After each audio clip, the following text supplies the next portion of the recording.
Global Ethics Corner from the Carnegie Council. In the United States, immunization programs have often been met with skepticism and sometimes even outright hostility.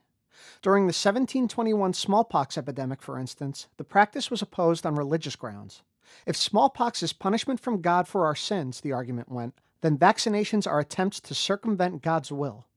More recently, government efforts to introduce mandatory child vaccinations have led to backlashes from a number of groups, particularly after some suggested a vaccine preservative could be linked to an increase in reported cases of autism since the 1990s. After further study, major medical institutions have all rejected that claim, and to be doubly sure, the ingredient has been removed from most childhood vaccines. Yet many continue to believe that vaccinations cause autism.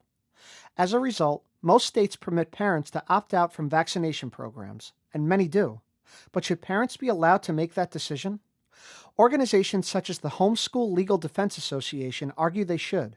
Because vaccinations can have adverse effects, they contend, it is a parent's right to decide whether a shot is worth the risk.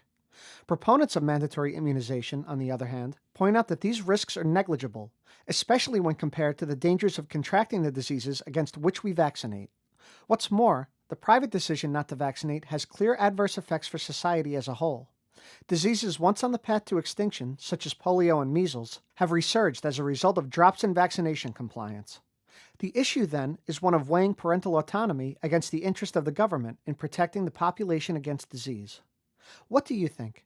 Are parents equipped to make informed decisions about vaccinations? When, if ever, are governments right to override parents' decisions for their children?